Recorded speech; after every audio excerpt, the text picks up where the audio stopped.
how can we as individuals combat these microstresses in both our professional and personal lives? Because they are blurring, but we can't just deal with it in one side. We need to deal with it in both sides.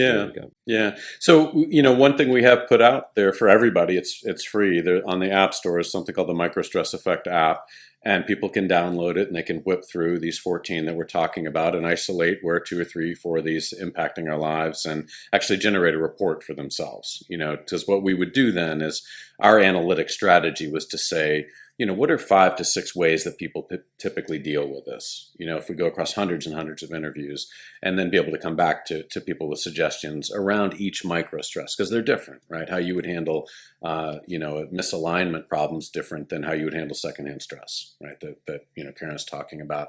But our pivot point in the book, chapter 5, really kind of lays out this table where we have, the 14 microstresses down the one column, and then across the top, we have the typical sources of these microstresses, right? So it can be a boss, teammates, colleagues at work, loved ones, and kind of thinking about where these things come at us inside and outside of work.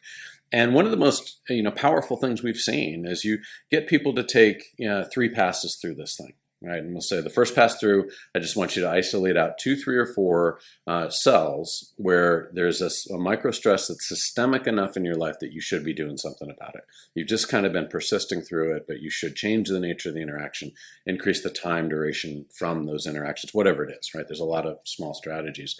And that turns out to be a big deal. We know from social psychology that the negative interactions typically have 3 to 5 times the impact of the positive ones in our lives. So if we are just doing things around well-being that help us persist in the system that we've let build around us, then we're actually leaving the high value stuff on the table, the high leverage stuff, right? To actually say if you can shift that. So first pass is, what are you absorbing that you could actually do something about? Second pass then, and it always catches people off guard, is to say, well, what are you causing? What are you unnecessarily creating? And everybody goes, oh, I hadn't thought about that, right? I've been focused on just me. And, the same idea, right, is what we found. You don't want to be somebody that creates it unnecessarily. But what we also found is that the stress we create inevitably boomerangs back on us in different forms, right? And so the less we're unnecessarily generating because we're under pressure, the less we tend to experience. So it might be leaning on a star employee one step too much, right? And suddenly they back away and you're working harder, leaning on a child, on something that doesn't really matter, but you're down in the weeds. And so the less we create, the less we absorb. And then the third is, where have you just gotten down in the minutia? We have people go through a third pass and say, where have I just, somebody's gotten in under my skin, and I'm allowing this thing to be a big deal, and in the scope of life it isn't, and isolating out, 3, 4 of those.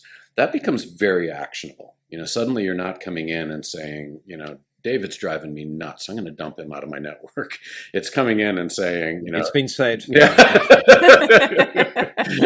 But it's saying, you know what, we just have this one issue around shifting expectations, right? And that's, you get down to the interaction versus the relationship, and it opens up a sea of possibilities on this level. The trick a lot of times is to keep people from identifying too many of them, right? You're trying to get them down to just 3 or 4 that they'll take action on and persist. So that's one overall strategy, right, for what we see people being able to sink their teeth into and get things done.